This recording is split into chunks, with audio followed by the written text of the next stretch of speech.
Bom dia, estamos hoje aqui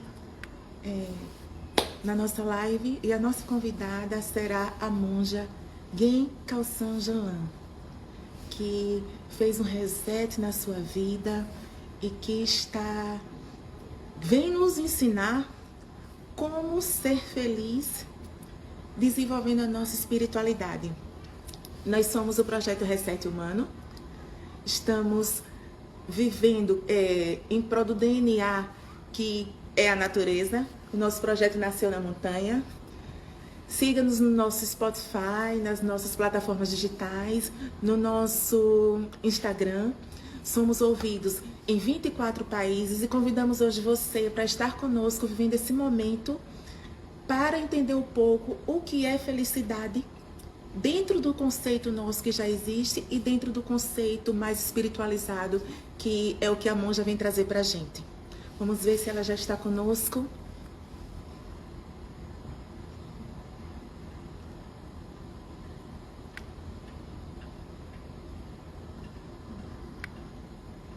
Conosco.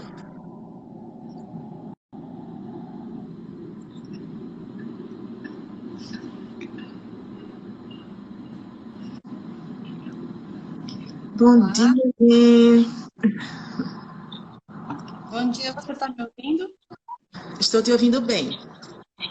Me vendo também? Tudo bem. Você está ouvindo bem? Sim, estou. Perfeito. Bem, bom dia. É uma honra tê-la conosco, compartilhando um pouco da sua experiência, dessa sua sensibilidade, dessa sua visão de mundo e nos presenteando com essa sua espiritualidade, essa sua sensibilidade. Somos gratos a você. Eu que agradeço o convite, a oportunidade de poder compartilhar com vocês essa visão e principalmente com as pessoas que, desculpe, vão se conectar com a gente, né? Estão se conectando com a gente na live. Eu que agradeço a oportunidade. Muito obrigada. Perfeito. Nós somos gratos. Guen, fala um pouco quem é a Guen.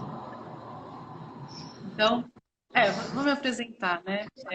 Eu sou a Gen Khalsan Janlan, eu sou uma monja budista da nova tradição Kadampa. E hoje eu sou professora responsável pelo Centro Budista Kadampa Rio de Janeiro. Então, estou no Rio de Janeiro, né, e sou responsável pelo estado do Rio de Janeiro. E eu pratico budismo já há 10 anos. Eu conheci a nova tradição Kadampa em 2010. Fiquei paquerando, assim, aquele namorico, assim, muito compromisso até 2011. Em 2011, eu falei, não, eu vou realmente me tornar uma budista, me tornar uma meditadora, né, praticar a meditação. E aí, a partir de 2011, eu pratico sistematicamente os ensinamentos de Buda. Em 2015, eu me tornei uma monja. Então, eu sou monja há 6 anos. E é isso. Acho que, por enquanto, essa é a apresentação. Deixa eu esclarecer um pouco para quem está nos assistindo que eu me refiro a você como Guen, mas o Guen é um título, não é isso? Você poderia explicar? Sim. O meu nome de ordenação, meu nome de monja é Gen Khalsan Janlan, só que é o San Janlan. E em 2019 eu recebi o título de Gen, que significa professora, porque eu comecei a dar aula, né, de budismo e meditação em 2016. Então, depois de algum tempo de que nós estamos dando aula, a gente recebe um título de professor. Então, a partir de 2019, finalzinho de 2019, eu uso o título de Gen, que significa professor. Então, né, Gen Khalsan Janlan é professora Khalsan Janlan. Então, se você fala Gen, está me chamando de professora. Sim. Você se sente à vontade, né? De eu continuar te chamando de Guen? Sim, claro, eu acho muito fofo, na verdade. Veja só, Guen. As pessoas confundem muito a espiritualidade com religião. Eu gostaria que você comentasse um pouco essa diferença. Olha, interessante, eu nunca pensei nessa diferença, assim, com muita profundidade para explanar, mas eu tenho uma sensação, né? Porque antes de eu ser budista, eu passei 10 anos da minha vida criticando religiões, num geral, assim, né? Eu cheguei a frequentar uma religião dos 12 aos 18, uma religião cristã, que algumas pessoas chamam de kardecismo, mas é espiritismo, já tem vários nomes. E aí, com 18 anos, eu me decepcionei com a prática, me decepcionei com algumas explicações, não me convenciam algumas explicações. E aí eu saí dessa, né, de uma prática religiosa e me afastei completamente e fui para a ciência, fui buscar refúgio na ciência. Então, dos 18 aos 29, eu era, assim, é a ciência que é a verdade, e a religião é para enganar as pessoas, religião é para oprimir as pessoas, religião é para controle, e fazer uma crítica muito grande à religião. E só que com 29 anos, eu sempre me senti uma pessoa muito sozinha, na verdade, eu sentia muita solidão. E a minha formação é psicologia e psicologia existencial fenomenológica. Então eu entendia que era uma solidão existencial. Eu pensava, é isso, eu sinto solidão, todos os seres são sós, na verdade, né? Nós somos seres sozinhos, sentimos solidão e é isso. E meio que aceitei. Mas daí com 29, eu estava muito infeliz, apesar de exteriormente eu estar muito bem, né? Eu estava fazendo Uhum. sucesso na minha profissão, eu tinha alunos que eu dava aula de business English, eu estava começando, eu estava concluindo um MBA em gestão de pessoas, eu tinha já tinha dado consultoria numa empresa e ia começar a investir nesse lugar, né, de gestão de consultorias na área de gestão de pessoas. Então, exteriormente eu estava muito bem, mas interiormente estava muito triste, as coisas não faziam sentido. E aí eu fui buscar alguma coisa alternativa para fazer, mas eu não queria religião. Eu não queria religião por conta desse preconceito que eu carregava de uma visão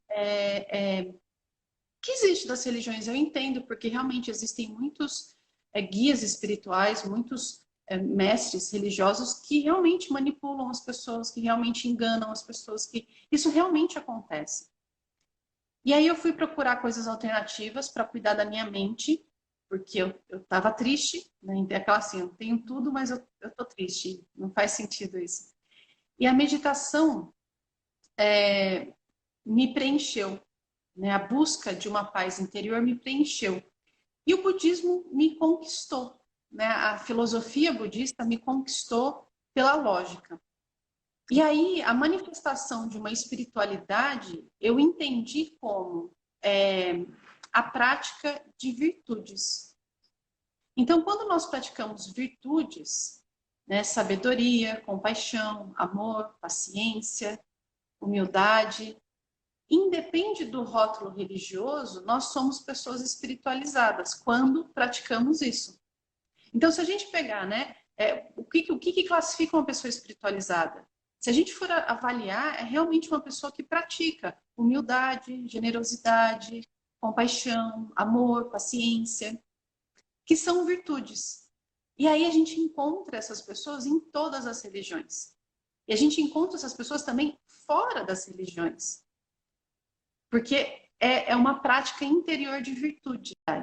Né? Então, aí o budismo me deu essa visão, essa maneira de olhar para a espiritualidade como algo que significa quando nós cuidamos de dentro, quando nós cuidamos da nossa mente, quando nós cuidamos do nosso interior, né, do nosso coração espiritual, isso é espiritualidade. E aí independe da religião. Independe da religião. Em todas as religiões, nós vamos encontrar pessoas que praticam a sua espiritualidade, assim como nós vamos encontrar pessoas que não conseguem. E assim, por N limitações, por N razões, tem pessoas que ainda não conseguem expressar uma espiritualidade né, de virtudes dentro da sua própria religião. Eu acho que eu ficaria nesse lugar, assim, da diferença de religião e espiritualidade. A religião é uma manifestação exterior, que é suscetível a erros, a acertos, mas a espiritualidade necessariamente precisa ser uma prática de virtudes. E é por isso que a gente experiencia a felicidade, porque causa de felicidade dentro de uma sequência, causa de felicidade é virtude. Né? A gente fica pensando, o que é causa de felicidade? Né? Causa de felicidade, a gente geralmente enumera várias coisas exteriores como causa de felicidade. Só que se a gente observar com bastante honestidade, todas essas coisas exteriores que nós acreditamos que nos fazem felizes, na verdade nós conseguimos extrair felicidade dessas condições exteriores porque a nossa mente está pacífica. A nossa mente está pacífica naquela situação e a gente consegue extrair felicidade. Parece, né, que a gente está extraindo felicidade do lugar, mas não é. Ou do lugar, ou da situação, ou da pessoa. Mas não é. A nossa mente já está pacífica de antemão. Então, a causa de felicidade é paz interior. E causa de paz interior é virtude.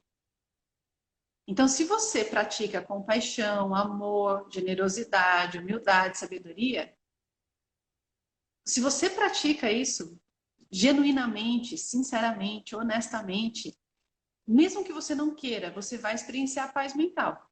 E experienciando paz mental, você vai ser feliz. Essa felicidade verdadeira, que é uma felicidade pacífica, serena, tranquila, que a gente tanto almeja. Nossa, eu falei tanta coisa agora que eu não sei nem se eu me perdi. Não, não se perdeu, não. Você fez um apanhado muito completo do que é realmente o sentimento de felicidade, sabe? E que tudo externo são somente os componentes para causas para que a felicidade possa ser complementada diante da expectativa de sentimento, da expectativa de busca que nós temos. Eu acredito que é mais ou menos isso, né? E a religião, no caso, só seria um ponto de apoio para aquilo que a gente já manifesta enquanto ser humano. Sim, sim, sim. E como você vê, quais são os principais dilemas hoje que você percebe que a humanidade passa, em termos de satisfação, em termos de contribuição? Eu acho que não é hoje. Eu acho assim, desde quando a gente é gente, desde quando o homem é homem, a gente vive uma guerra de sabedoria versus ignorância. Algumas pessoas nomeiam, algumas pessoas falam, na verdade, que existe uma guerra do bem versus o mal. Eu não gosto dessa nomenclatura do bem versus o mal, porque o bem versus o mal tem um rótulo que pode carregar um julgamento moral. Mas se a gente olha para a ignorância e para a sabedoria, aí eu acredito que existe uma guerra, assim. A gente está constantemente brigando com a nossa própria, né, a nossa ignorância, a nossa sabedoria estão o tempo todo brigando e a gente não sabe escolher a sabedoria e não escolher a ignorância. Né? Então, nós temos desejos o tempo todo. Nós sentimos desejos descontrolados. Então, se nós seguimos esses desejos, motivados por ignorância, nós vamos produzir sofrimento e nós vamos experienciar sofrimento, invariavelmente. Mas se nós desenvolvermos sabedoria e gerar desejos que surgem da sabedoria, a gente pode seguir esses desejos que eles vão levar à felicidade. Porque é uma virtude, sabedoria é uma virtude. Então, esse conflito interior, eu acho que é desde sempre. Desde sempre, nós, na verdade, sim, nós, todos os seres, nós buscamos felicidade, mas porque nós não entendemos qual é a causa verdadeira da felicidade, nós destruímos a causa da felicidade na busca. Então, por exemplo, nós estamos destruindo o nosso planeta por pessoas inteligentíssimas. Pessoas inteligentíssimas, estamos destruindo o nosso planeta. Por quê? Porque falta sabedoria. É uma inteligência completamente permeada por ignorância, porque não consegue ver o quanto que aquela ação destrói a vida do outro, o ambiente do outro, né? Destrói a vida de seres. Então, se a gente busca a satisfação dos nossos desejos, negligenciando o bem-estar de todos os seres, nós estamos criando sofrimento, nós estamos criando destruição. E isso é porque há uma ignorância. Se nós desenvolvemos sabedoria, a gente consegue abandonar esses desejos descontrolados e desenvolver desejos virtuosos. Então, acho que esse é o grande conflito que a gente tem. Hoje, assim, ele está, eu acho que numa manifestação máxima, porque a gente já vem fazendo isso há muito tempo. Então, a gente já está colhendo os resultados de muito tempo de destruição, né, de desejos descontrolados que destroem a terra, destroem outros seres, a gente só destrói a vida dos outros em busca de felicidade. E não tem como, numa equação que você produz sofrimento, ser igual felicidade. Essa equação é completamente ignorante. Tem uma frase que até fala assim, que os loucos é quem vão salvar o mundo porque os sãos estão destruindo. E é mais ou menos isso. Muito, muito. Porque e é interessante porque, assim, se a gente pensar quem é são e quem é louco, houve uma inversão, né? Houve uma inversão de significado. Né? Nós vivemos, dentro do budismo, nós falamos que a gente vive uma era espiritualmente degenerada. E um dos sintomas da degeneração espiritual das pessoas é essa inversão do significado das palavras. Então, se você é uma pessoa de fé, você é uma pessoa fraca. Se você é uma pessoa honesta, você é uma pessoa boba. Se você é uma pessoa... Verdade. É um absurdo isso. E então, assim, eu sou formada na psicologia, e uma reflexão que eu fiz quando eu comecei a estudar o budismo, ainda estava assim, ainda tinha muita coisa da psicologia fresca dentro de mim. E eu lembro de fazer um raciocínio que é assim, é claro que existem tantas pessoas com perturbações mentais. É claro que existe. Assim, não é de se surpreender que existam tantas pessoas com perturbações mentais, seja num nível assim leve, com uma pequena ansiedade, uma pequena tristeza, seja em níveis assim muito grandes, transtornos bipolares, esquizofrenia, porque não existe lugar, mas são muito poucos os lugares aonde a bondade é bem-vinda, a honestidade é bem-vinda, a generosidade é bem-vinda. Então, nós que temos, e todos nós temos uma semente de compaixão dentro da gente, a gente tem essas sementes virtuosas dentro da gente. A gente só precisa conseguir encontrar um ambiente para essa semente germinar e crescer. Como uma planta, né? A semente, se ela não tiver as condições favoráveis, ela não vai germinar.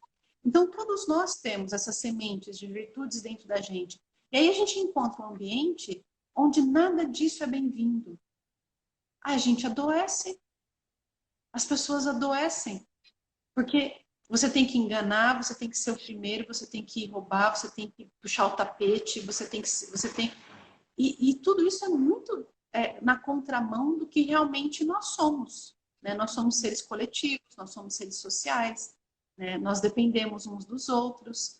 Então, a maneira como a sociedade está estruturada hoje é uma maneira que adoece as pessoas, porque elas não têm esse lugar de manifestação das suas virtudes. Isso é muito triste. Isso é muito triste. Então, essa inversão de valores, né? Assim, são os loucos que vão salvar o mundo porque os sãos estão destruindo. É justamente isso. O que é ser são hoje? É competir? É brigar? É puxar o... É isso que é certo hoje? Infelizmente, é isso que é convencionalmente acordado entre algumas pessoas, que é certo. Acho que eu caí aqui. Deu uma travada, não sei. Acha ok? Voltamos? Eu não Voltei? entendi você. Oi? Tá ok, tá ok. Foi? Foi. Então, pode falar. Não, não. Diante disso, então, o ser humano é natureza. Eu não vejo essa separação. Não é? Assim, Verdade. qual que é? Não faz sentido a gente ver uma separação. Então, assim, falar ser humano é natureza é uma redundância. É redundante. Não tem essa separação. Nós bebemos água, nós respiramos ar, nós ingerimos folhas verdes. Então, assim, não tem essa separação. Né? A gente pega um óvulo, um espermatozoide do nosso pai, da nossa mãe, faz um corpo, depois esse corpo volta para a terra, alimenta um verme. Não tem essa separação. Você deu a explicação mais lógica que alguém poderia dar. Não tem como separar ser humano de natureza. Geralmente as pessoas, quando a gente faz esse tipo de pergunta, elas só visualizam a natureza quando elas associam a uma árvore, a uma folha, a um rio, mas elas se excluem da própria natureza como se fossem completamente divergentes, quando na verdade é simples, é isso que você disse. Né? Sim, sim. E é essa separação que causa, eu volto nesse ponto, que causa tantas doenças mentais, porque uma doença mental, né, uma perturbação mental, é uma mente cindiante, que ela não é íntegra, é uma mente que ela não está, né, na sua plenitude. Então, quando a gente se separa das coisas, por exemplo, quando a gente acha que nós, como seres humanos, nós somos individuais e independentes, como ilhas, assim, eu, você. Quando a gente vive isso, nós estamos doentes, porque, na verdade, nós somos, tem uma definição que eu gosto muito, que é, nós somos células no vasto organismo da vida. Nós somos distintos, porém intimamente relacionados. Tudo que a gente faz afeta. E tudo que os outros fazem nos afetam. Então, essa ideia de que nós somos separados, que nós somos individuais, que nós somos... Isso está errado. Isso é uma ignorância. É errado no sentido de é uma ignorância porque não condiz com a realidade. E isso a gente vai sofrer, é claro. A gente vai sofrer. Então, as pessoas não se sentem pertencentes, as pessoas não se sentem inteiras, está sempre faltando alguma coisa. Né? Eu vejo, assim, uma dos maiores, assim, um dos sofrimentos que eu mais vejo, não maiores sofrimentos, mas os sofrimentos que eu mais vejo das pessoas que eu tenho contato é uma ausência de pertencimento a um grupo, a uma comunidade. E essa sensação de ausência de pertencimento causa muito sofrimento. Causa muito sofrimento. Então, assim, por exemplo, né, o reset humano, vocês são uma família. Então, quando vocês se organizam, né, se reúnem e decidem criar um grupo, né, vocês se tornam uma comunidade na qual vocês pertencem. Vocês pertencem à comunidade, assim, um ao outro, né, sem a definição de posse, mas é um pertencimento da comunhão que vocês têm um com o outro. E isso completa vocês, isso ajuda na fraqueza, isso fortalece nas qualidades, e essa troca beneficia a todos. Então, assim, essas comunidades, né, esse senso de comunidade é muito escasso hoje. Então, as pessoas sofrem muito por isso. E as pessoas também, por exemplo, a gente vê tanta injustiça, a gente vê tanto absurdo, e as pessoas se sentem impotentes de fazer alguma coisa. Elas cresceram com essa ideia de que você é sozinho, autossuficiente. Ninguém sozinho consegue fazer nada. Ninguém. Por isso, então as pessoas sofrem assim, eu não consigo, o que eu posso fazer? Algumas pessoas pensam, ou até tentam, ou até cometem suicídio por conta dessa sensação de que eu sou incapaz de fazer alguma coisa para mudar o meu mundo, para mudar o meu redor, que eu prefiro morrer. Que se você pertencesse a uma comunidade, se você tivesse esse senso de pertencimento, onde todos somam forças por um bem comum, você não se sentiria fraco. Você não tem essa sensação de fraqueza.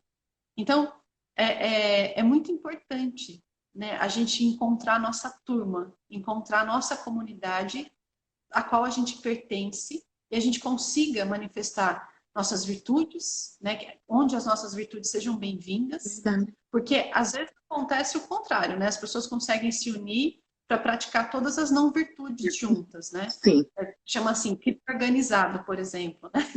Não é tem isso, não. verdade. Mas assim, aí, poxa vida, aí tá causando sofrimento. Cedo ou tarde eles vão colher os sofrimentos que eles estão causando. Sim. Mas a gente precisa fazer isso com virtudes, com comunidades que praticam virtudes. É o que todo mundo quer, na verdade, é isso, é ser pertencente. Né? O Sérgio do Parques Nacionais está falando aqui que é muito bom ouvir isso no Dia Internacional da Biodiversidade. Olha, que bacana, que bacana. Alguém, qual o seu propósito de vida? Meu propósito de vida é ensinar as pessoas que quiserem, é claro, a desenvolver paz interior. E o que lhe emociona?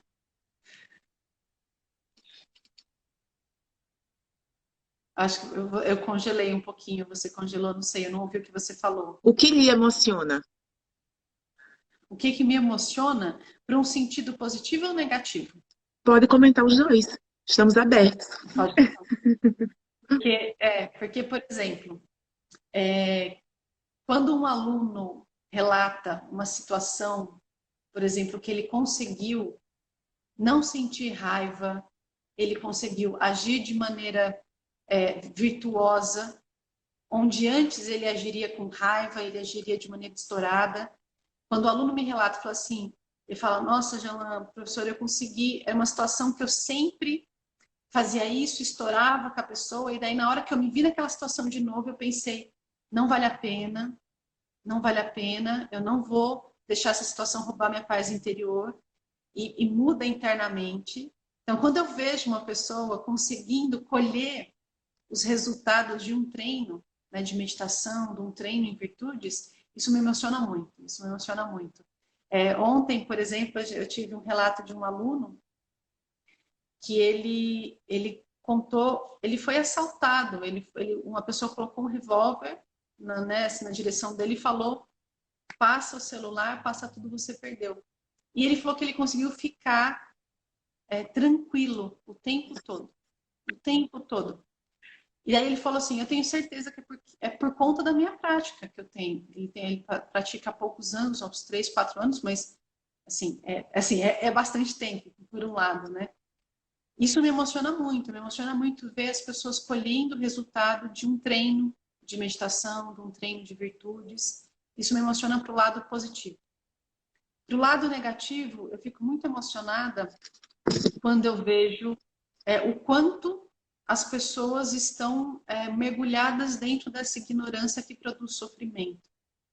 Então, por exemplo, acho que há 2 semanas aconteceu uma chacina aqui no Rio de Janeiro, né, a chacina do Jacarezinho.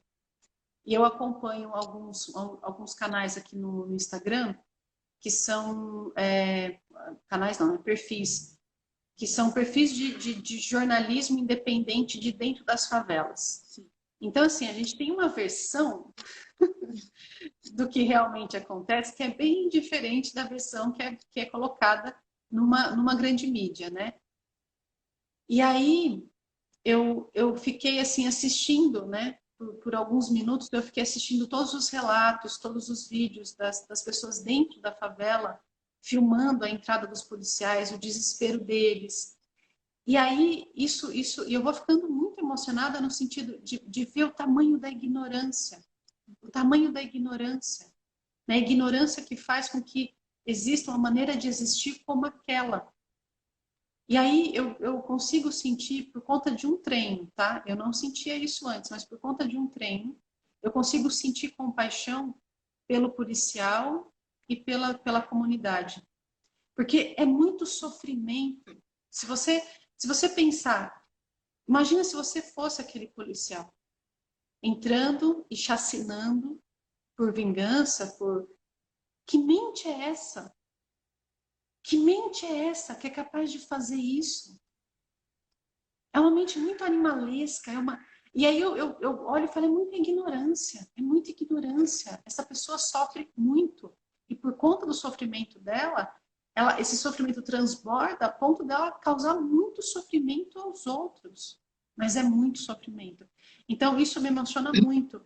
Agora, essa semana, eu vi muitos vídeos da Palestina, né? Então, assim, a mesma coisa, né? O sofrimento e, assim, os soldados carregando as pessoas. E eu ficava pensando, soldado, o que que passa na sua cabeça, soldado? Por que que você está fazendo isso com outro ser humano? Soldado, por quê? Por quê? Não faz isso, soldado.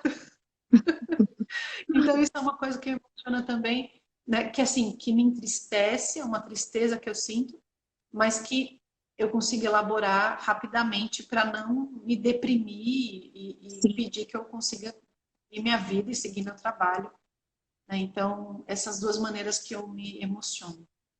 E diante de tudo que você está falando, Gui, a gente pode escolher que pessoas feridas ferem pessoas. Sim. E que a felicidade. Uma analogia que eu aprendi, que eu achei fantástica, é assim: uma erupção vulcânica.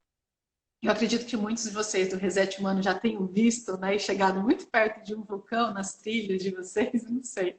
Mas assim, pelo pouco que eu vi do Reset Humano, esses trackings todos, essas trilhas, eu falei, nossa, eles já devem ter ido para perto de um vulcão, com certeza.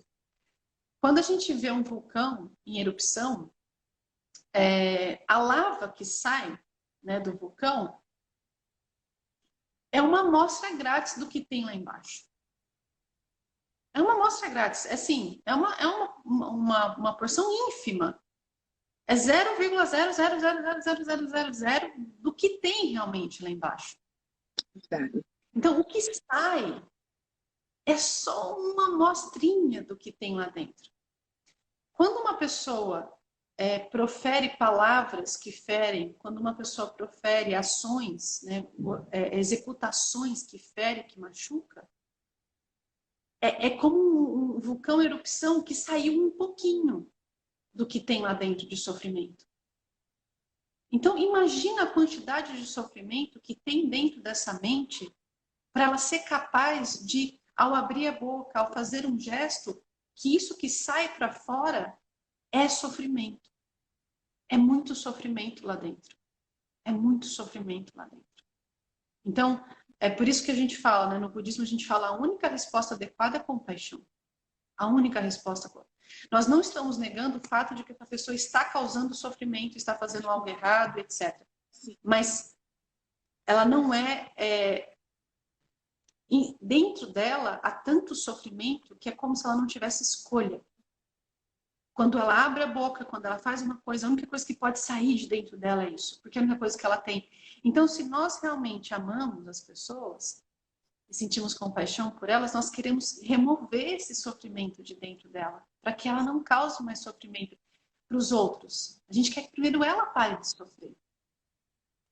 Então a gente vai, né, na medida do possível, dentro das nossas capacidades, dentro do nosso alcance, nós fazemos preces, nós rezamos por essas pessoas, para que elas recebam bênçãos, para que esse sofrimento dentro delas se dissolva, né, saia, porque enquanto houver esse sofrimento dentro delas, elas vão produzir sofrimento.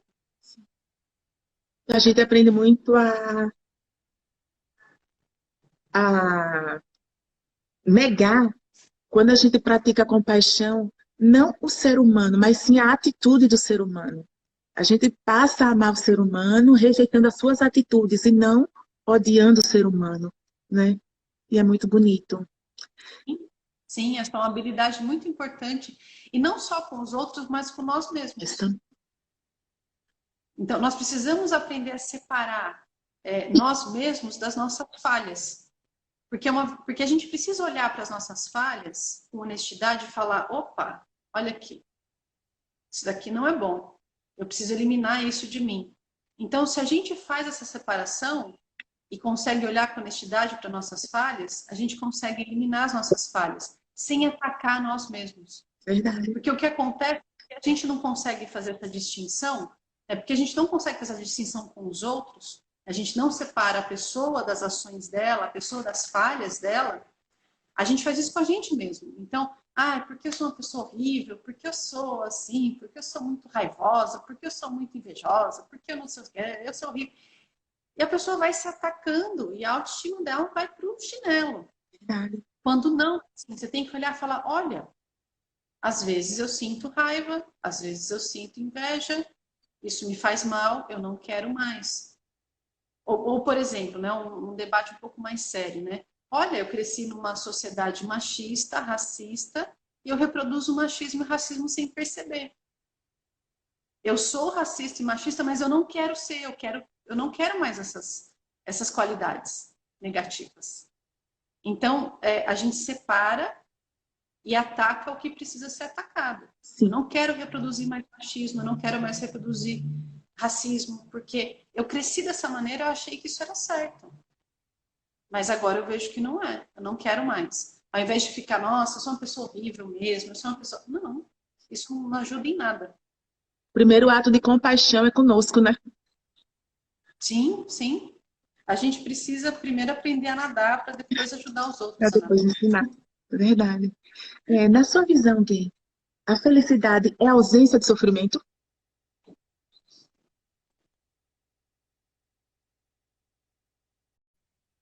Não, não. Dentro da filosofia budista, não. Porque, assim, existe existem três tipos de sofrimento para nós. Nós classificamos sofrimentos em três tipos. Nós temos o sofrimento manifesto, que é quando a gente está sentindo a dor, a gente está sentindo a tristeza, né? Quando dói, seja mentalmente ou fisicamente, nós chamamos de sofrimento manifesto. Aí existe um outro tipo de sofrimento que a gente chama de sofrimento que muda, e o terceiro que é o sofrimento que tudo permeia. O samsara só sofrimento. Então, a ausência do sofrimento, na verdade, nós consideramos sofrimento que muda. Porque quando a gente consegue a redução manifesta do sofrimento, a gente entra num estágio que o nosso sofrimento está mudando de manifestação até ele se manifestar de novo. Por exemplo, fome é um sofrimento. Quando você come uma coisa, você experiencia a ausência, né? Quando você come, você fica saciado. E o que você está experienciando é a ausência do sofrimento fome. Sim. Só que isso não é felicidade verdadeira. Por quê? Porque é uma questão de tempo para a fome se manifestar de novo.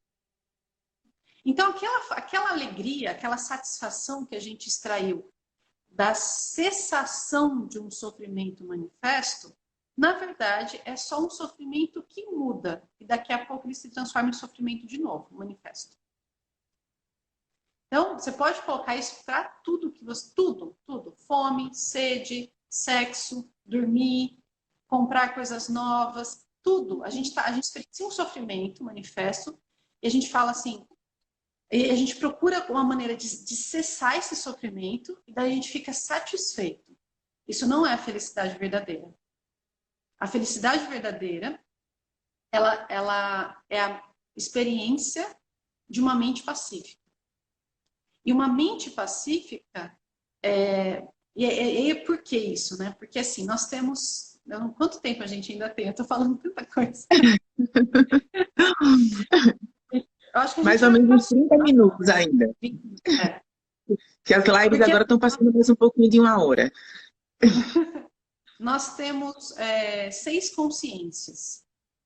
Nós temos as 5 consciências sensoriais e a nossa consciência mental. Em todas elas nós experienciamos sensações agradáveis e sensações desagradáveis e neutras. Então, 6 consciências, 5 sensoriais, uma mental. Em todas elas nós experienciamos sensações agradáveis, desagradáveis e neutras.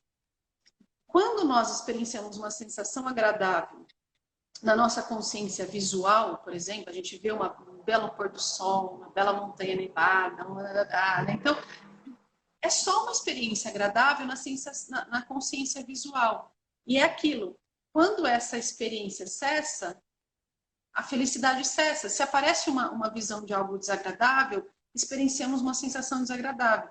Então, para a consciência visual, para todas as consciências sensoriais, as sensações agradáveis, elas vão ficar mudando o tempo todo. A gente não pode confiar nelas como causa de felicidade. Elas não são felicidade verdadeira, elas são só experiências agradáveis. Então, se ouve um som que te agrada, mesma coisa, né? Você fica feliz naquela hora, mas é só uma sensação agradável por conta daquele som. Se muda o som, você fica infeliz. Então, a gente não pode confiar nessas sensações. Mas na consciência mental, quando nós experienciamos paz interior, que só dá para experienciar paz na consciência mental, não tem como a gente experienciar paz no cotovelo, no joelho, na retina, no tímpano, não tem como experienciar paz mental em partes. A gente só experiencia paz mental dentro da mente, na nossa consciência mental. Quando a nossa consciência mental experiencia essa sensação agradável de paz, aí vem felicidade. E aí você pode aumentar a quantidade de paz interior, que a felicidade aumenta proporcionalmente.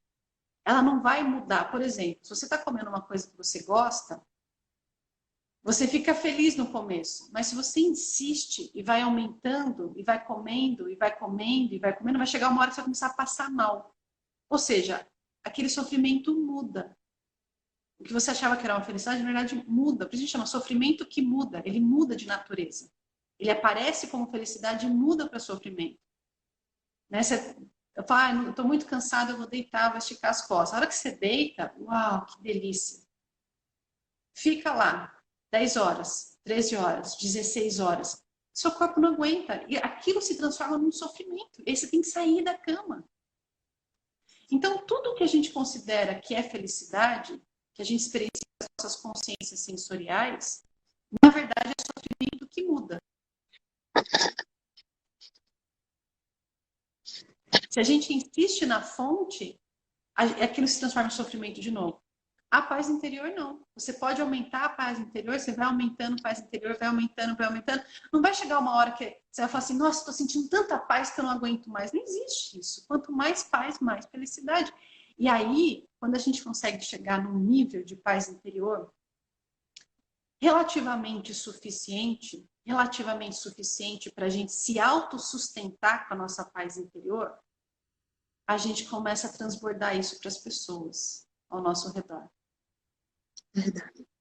E é aí que a gente começa a fazer uma diferença muito grande na nossa comunidade, no nosso bairro, na nossa cidade, porque a gente conseguiu uma fonte interior de felicidade segura, confiável, que não é instável, que não muda, que é a nossa própria paz mental, e a gente vai intensificando isso a tal ponto que aí a gente começa a transbordar. E aí a gente começa a dar essa paz interior para as pessoas, no sentido de exemplo, de mostrar para as pessoas que é possível. E as pessoas falam, nossa, essa pessoa sempre consegue lidar nessa situação com tranquilidade.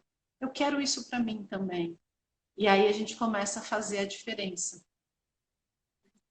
A Luciana está aqui falando o seguinte, que diante de tudo que você está falando, nós estamos muito mais preocupados com as sensações de felicidade do que com a própria felicidade em si. Sim. Sim. Nós somos, nós estamos intimamente relacionados com o mundo exterior. A gente não aprende a se voltar para o nosso mundo interior e a se relacionar com o nosso mundo interior. A gente não aprende isso. Então, a gente está o tempo todo nisso, procurando sensações visuais, auditivas, táteis, gustativas, olfativas. A gente fica o tempo todo buscando esses recursos artificiais de felicidade. Não que não sejam agradáveis, a gente não está falando isso. É agradável, é claro que é agradável. Um belo pôr do sol, uma bela música, uma bela comida, uma bela comida, uma comida saborosa. É claro que isso é agradável. É só efêmero. Só que, primeiro, você só consegue desfrutar disso tudo se sua mente estiver relativamente pacífica. Porque se a sua mente estiver muito perturbada, você pode estar diante do pôr do sol, com uma taça de vinho, e estar completamente infeliz. E estar odiando tudo aquilo. Sim. Então, assim, se a gente não cuida da mente, para a mente ter essa capacidade de desfrutar das coisas, a gente pode ficar correndo atrás dessas condições exteriores a vida inteira, que na verdade é o que todo mundo faz, a maioria das pessoas fazem, e a gente não passa de pessoas num deserto perseguindo miragens. Porque a gente olha e fala, não, quando eu tiver aquela profissão, Aí eu vou ser feliz. Aí vai, batalha, não sei quantos anos de faculdade, e luta, e não sei o que, aí consegue a profissão. Não era bem isso que eu queria. Não, mas é porque tá faltando aquela casa. E fica correndo atrás de miragens, quando na verdade a única coisa que você precisa é voltar para dentro da sua própria mente, desenvolver a sua própria paz interior, a partir, né, desenvolver recursos interiores para experienciar a paz, ser feliz e aí agir no mundo de maneira benéfica, construtiva, pacífica. É isso que a gente precisa. Você acredita que o planeta está passando por um realinhamento?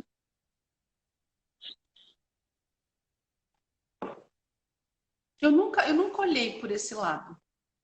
Eu nunca olhei por esse lado. Porque para nós tudo depende da mente.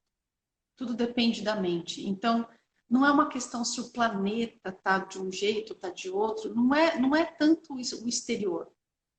É Uhum. uma mente. São mentes, né? O que nós estamos fazendo. Então, assim, eu não acredito que há um movimento como se fosse algo exterior a nós determinando que agora as pessoas vão se comportar de um jeito ou de outro. A gente não vê assim, dessa maneira. A gente vê escolhas interiores que vão causando impactos no nosso exterior. Escolhas que nós fazemos com a nossa mente que vão criando o nosso mundo exterior. Então, assim, por um lado, né, como eu falei, nós vivemos uma era espiritualmente degenerada. Tecnologicamente, estamos super avançados, mas espiritualmente degenerados. Então, assim, alinhamento em relação ao quê? Ao progresso que destrói o planeta, Entende? Assim, eu acho Eu que é muito mais complexo do que a gente colocar só uma régua e falar, está acontecendo isso. entendo. Qual a sua visão, Gui, diante desse enredo de pandemia que o mundo está passando? Você acha que as pessoas estão mais sensíveis a, a viver a humanidade com mais humanização? Não. Infelizmente, não. Porque, assim, é, a pandemia exterior que está acontecendo, ela é só um reflexo de uma pandemia interior, que já acontece há muito tempo. Né? Então, essa ausência de comunhão, essa ausência de virtudes, essa ausência, essa busca desenfreada pela própria felicidade, negligenciando a felicidade dos outros, é uma pandemia interior. Todos, assim, então, a gente já vem sofrendo uma pandemia de virtudes, né? Assim, de não virtudes, na verdade, experienciando não virtudes, que chegou a um ponto que isso só está refletindo exteriormente num caos. Mas é só um reflexo. Então, pensar que a pandemia é algo, de novo, achar que a pandemia é uma coisa separada da gente, como a natureza é algo separada da gente, é um equívoco. Né? É uma manifestação, na verdade, do que a gente faz, das nossas escolhas. Então, esperar que a gente olhe para a pandemia como algo exterior e pense, o que isso vai me ensinar? É uma visão muito rasa, porque na verdade olha o que as minhas ações, e minhas ações no sentido de vidas e vidas e vidas, né, minhas atitudes como um ser que sempre busca a própria felicidade negligenciando os outros, olha o que está produzindo. Olha o que isso está produzindo. Está produzindo um mundo completamente destruído, está produzindo um mundo completamente desigual, está produzindo. E se a gente não assume a nossa parcela de responsabilidade nisso, de ver o quanto que as nossas ações individuais somam para um coletivo de ações que produzem, né, o que está a pandemia, não é a pandemia que vai nos ensinar, percebe? É assim, nós vamos querer aprender com a pandemia? É, Porque tem um ditado em inglês, quando eu dava aula de inglês, tem um ditado em inglês que fala assim: você pode levar o cavalo até o rio, mas você não pode obrigar ele a beber água. E isso é verdade. Assim, eu passei por essa experiência quando eu era criança. Eu ia para Mato Grosso do Sul minha família da minha mãe, toda de Mato Grosso do Sul, e tinha, né, fazenda, chácara. E eu lembro disso. Eu levei um cavalo até o riacho. E entrei com ele no riacho. E eu ficava empurrando a cabeça dele para baixo, assim, e falava, bebe água, cavalinho, bebe água. Ele não bebia, ele não queria beber água. Então, assim, eu levei o cavalo até o riacho. Ele não bebeu água. Então, assim, na educação é a mesma coisa. Né? Um professor pode levar o conhecimento, pode expor, mas se a pessoa não quer consumir aquilo, ela não vai consumir. Então, de novo, a gente quer aprender com a pandemia? Ou a gente quer tirar vantagem? A gente quer vender máscara falsa? A gente quer vender... o que a gente quer com isso? Então, percebe? Eu acho que de novo, é uma reflexão muito mais profunda em relação a isso. E aí vem as responsabilidades das comunidades que praticam virtude. Eu acho que daí vem assim uma responsabilidade muito importante nossa, assim, das comunidades que praticam virtude, de se posicionarem, defenderem e falarem, olha, é assim, a gente precisa encontrar uma solução coletiva para isso, não é individual. O que a gente está passando não é individual, é coletivo. A gente precisa de soluções coletivas. Eu penso mesmo, enquanto as pessoas não se perceberem enquanto comunidade, enquanto coletivo, tudo que a gente vive vai viver de maneira fragmentada, sabe? Porque nós estamos nesse corpo de maneira muito complementar, nós somos células. Mas a gente desde que nasce, a gente é ensinado a somente ser melhor que os outros, a tirar vantagem que os outros. E as escolas, de alguma forma, vão reproduzindo esse ensinamento. Fulano tirou nota melhor do que você, então você é pior do que ele. E não ensina você somar o seu conhecimento com o conhecimento de fulano e vocês dois tirarem proveito dos conhecimentos diferentes, né? Do complemento. Então, a gente tem que ser melhor sempre. E a gente cresce com esse raciocínio e olha o outro sempre de maneira subjetiva, né? Então eu vejo que a gente está um pouco ainda a passos lentos dessa evolução, né? Você concorda ou não? Sim, eu concordo eu concordo porque é um processo lento. É um processo lento. Então, assim, nós que conseguimos ter um pouco dessa visão, né, que conseguimos ter um lapso de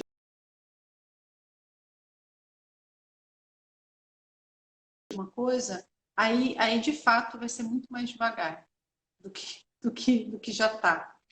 Então, se a gente não se abdica de desejos individuais, egoístas, em nome de soluções coletivas, se a gente não é parte da solução, a gente é parte do problema. Né? Resumindo, se a gente não é parte da solução, a gente é parte do problema. Então, é lento porque é muito difícil isso, é muito difícil. Né? Quando você fala, a gente nasceu assim e cresceu numa escola, né, numa família que ensina isso. Só que, assim, essa maneira de viver que busca a própria felicidade, negligenciando o bem-estar dos outros, não é uma coisa dessa vida. São de muitas vidas. Então, assim, né, nós no budismo, nós acreditamos em vidas passadas, vidas futuras. E a gente tem essa dimensão de que a gente traz essa maneira de viver, né, buscando a própria felicidade enquanto negligencia o bem-estar dos outros, desde tempo sem início. São muitas e muitas, são infinitas vidas que a gente vem reproduzindo essa maneira de existir no mundo, que é a minha felicidade mais importante que a sua.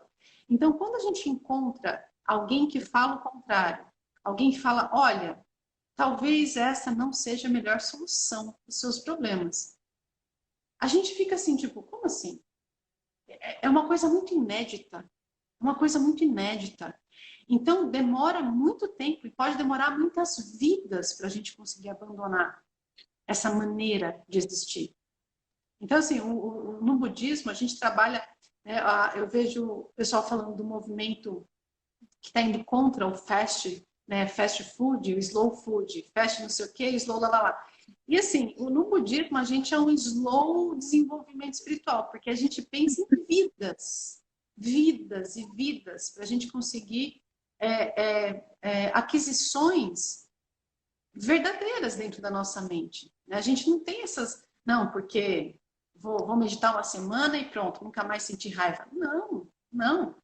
Eu medito há 10 anos, eu ainda sinto raiva. Bem menos que eu sentia há 10 anos, mas ainda sinto. Ainda tem muito trabalho a fazer. Sim. Então, é devagar, é um processo lento. Mas eu não vejo isso como algo que, por exemplo, seja ruim e precisa ser otimizado e melhorado. Não, é porque é assim. É assim, o nosso processo é lento. E cada um... Uma vez eu vi uma postagem, nessas postagens de internet, que eu achei muito fofa. Eu vi, assim, são várias plantas e o sol, assim, e daí falando assim, cada uma cresce no seu tempo. Né? O sol é o mesmo, mas cada uma cresce no seu tempo. E nós somos plantas complexas. Porque a única coisa que a gente precisa é água, sol, carinho, né? Amor, e cada um cresce no seu tempo. Cada um cresce no seu tempo. Então, a gente reconhecer isso também nos dá uma capacidade muito maior de ajudar. Porque a gente não vai exigir do outro um crescimento num tempo que ele não tem. A gente não vai exigir do outro, porque é insano, é que nem você exigir que uma planta cresça no ritmo que ela não é dela crescer. Então, quando a gente entende isso, né, cada um tem um processo, cada um tem um tempo, a gente consegue se ajudar ainda mais. A gente consegue se ajudar ainda mais. Eu vejo, por exemplo, por que nós excluímos da nossa sociedade as pessoas com deficiência? Nós excluímos da sociedade. As pessoas com deficiência, elas não têm lugar na sociedade. Uhum. Elas não têm lugar. Por quê? Porque assim, conviver com pessoas com deficiência requer uma capacidade de humildade, de generosidade, de paciência, que não é o que as pessoas têm. Então, assim, se você não consegue andar, fica para trás. Se você não consegue falar, você nem aparece. Se você não... É um absurdo isso. Verdade. É um absurdo isso. Então, assim, Nossa, né, essa competitividade, você tem que ser o melhor, tem que ser... A gente exclui pessoas. E isso é um absurdo. Isso é um absurdo. ó, o Fred está aqui pedindo que você comente essa frase do Dalai Lama. Dê a quem você ama asas para voar, raízes para voltar e motivos para ficar. Olha, eu desconfio que essa frase não é do Dalai Lama. Eu desconfio que essa frase não é do Dalai Lama. Porque, assim, a internet produz muitas frases, coloca lá uma foto de alguém, Clarice Lispector, fulano de tal, e não foi aquela pessoa que falou. Acontece muito. Acontece muito. Eu desconfio que essa frase não é do Dalai Lama. Mas, tudo bem. Então, como que é? A frase pode repetir? Posso sim. Dê a quem você ama asas para voar, raízes para voltar e motivos para ficar. Assim, essa frase, ela é tão carregada de apego, né? Ela é tão carregada de uma visão romântica do que é o amor, né? Que é mais um apego. Porque, assim, quando você fala quem você ama, você está se referindo a quem exatamente? A qual tipo de amor? O amor que nós podemos sentir por todos os seres vivos, sem exceção? Ou o amor que você sente por uma pessoa que você quer que ela te faça feliz? Não, o amor de um companheiro, de uma companheira. De qual amor você está falando nessa frase? Porque aí muda completamente o cenário. Uhum. Sabe, se a gente está falando assim, dê a quem você ama, e aí você está falando em relação a todos os seres sem exceção, porque você ama todos os seres sem exceção, essa frase fica assim um pouco... Ah, mas por que eu faria isso? Eu já amo todos os seres, eu não preciso dar razão para eles ficarem. Agora, se você está falando em relação ao amor de um relacionamento homem-mulher, ou mulher com mulher, ou homem com homem, não importa. Mas você está falando dessa relação, né, de individual, ou de um casal, aí eu entendo que faça sentido dentro dessa lógica. do apego, né? Assim, então, assim, eu sinto apego por você, mas eu não quero sofrer muito, porque apego sofre, né? Então, eu vou te dar asa para você voar, mas eu quero que você fique, né? Eu vou te dar razão para você ficar. Então, né? Aí a gente teria que... Percebe que, assim, depende do que você está falando, né? Você está falando de um amor universal ou de um amor individual, né? É verdade. Ontem aconteceu uma coisa engraçada, uma pessoa me perguntou se monges podem casar.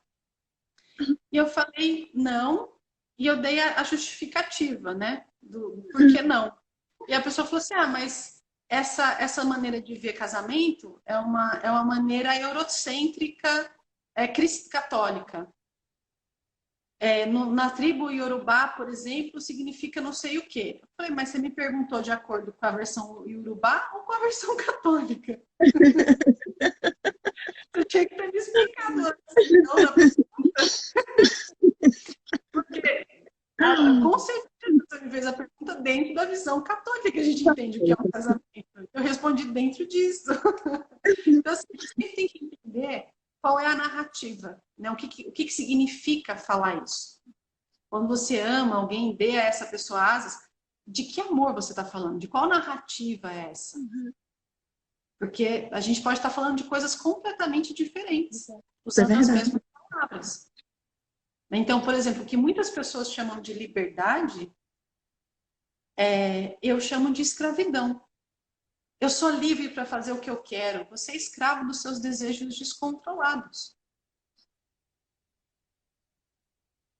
Então, assim, você falar de liberdade e eu falar de liberdade, nós estamos falando de coisas completamente diferentes. Para mim, liberdade é eu ter uma autonomia de escolher qual desejo eu vou seguir, qual desejo eu não vou seguir. Sabendo que se eu seguir esse desejo, eu vou produzir sofrimento. Se eu seguir esse desejo, eu não vou produzir sofrimento, eu escolho esse. Nesse momento eu sou livre. Agora, se você acha que liberdade é você fazer tudo o que você quer, tudo que te dá na telha, na verdade você é escravo dos seus desejos. Você não consegue controlar seus desejos. Você não é livre, você é escravo. É um conceito muito, né, de ilusão. Vive-se em cima dessa ilusão de liberdade. Guen, já está na nossa hora. Eu ficaria com você conversando o resto do sábado, viu? Porque assunto tem. Eu quero lhe agradecer a sua disponibilidade de nos ensinar um pouco, de nos voltarmos um pouco ao nosso interior também, diante de tanto ensinamento. Você sempre será bem-vinda ao Reset Humano, certo? Espero que você tenha se sentido à vontade, porque a sua contribuição foi gigante para a gente.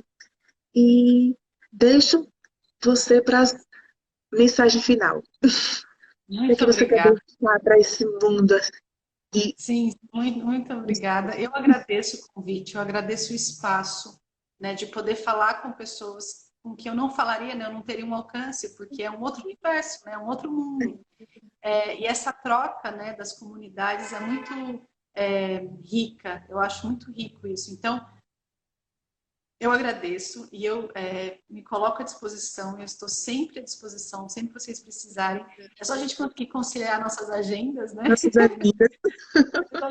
Conciliar nossas agendas.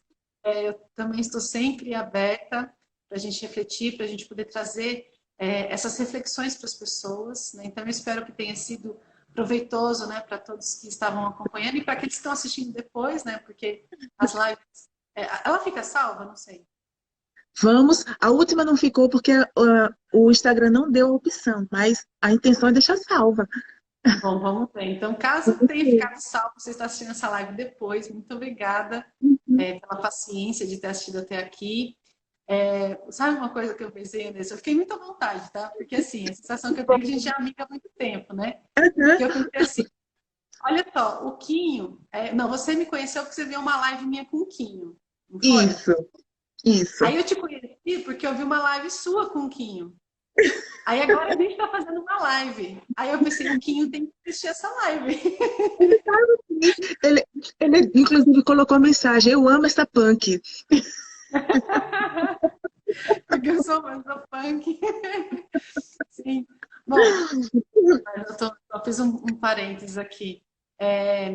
Agradeço, espero que tenha sido proveitoso e enriquecedor para todos e podem contar comigo sempre. E quem quiser aprender a meditar, né, aprender esse caminho, né, como que é a espiritualidade dentro do budismo, um caminho espiritual budista, são bem-vindos a conhecer. Eu só peço que respeitem um fator que a gente tem, que é assim, eu só posso dar aula para as pessoas do Rio de Janeiro. Mas se você é de outro estado, você tem que procurar o Centro Kadampa do seu estado. Né? Então, pode mandar uma mensagem eu sou de Pernambuco, sou de Recife, eu sou do Rio Grande do Sul. E aí eu te falo para onde você tem que ir para você poder procurar e fazer um curso de meditação e aprender a encontrar, desenvolver essa paz interior. Perfeito. Sigo sendo sua fã. Tenho uma admiração assim, gigante por tudo que você é, pela sua escolha, pela sua vivência. E somos gratos mais uma vez. Eu que agradeço. Muito obrigada. Um ótimo final de semana e até. Vou sair aqui, tá bom? Pode sair, até a próxima. Até. Foi isso, gente. Nós recebemos a Gui e podemos nos deliciar um pouco com a vivência dela, com a experiência. E sugiro vocês a nos seguirem, @resethumano, a acessar as nossas plataformas digitais. Todos os sábados temos excelentes conteúdos para vocês, certo? Com os nossos podcasts. Somos ouvidos em 24 países e nos sigam. Acompanhe o nosso trabalho que vocês vão gostar muito. Tenho certeza que vai ter algum episódio que vai se encaixar no que você busca. Muito obrigada, bom final de semana e até a próxima.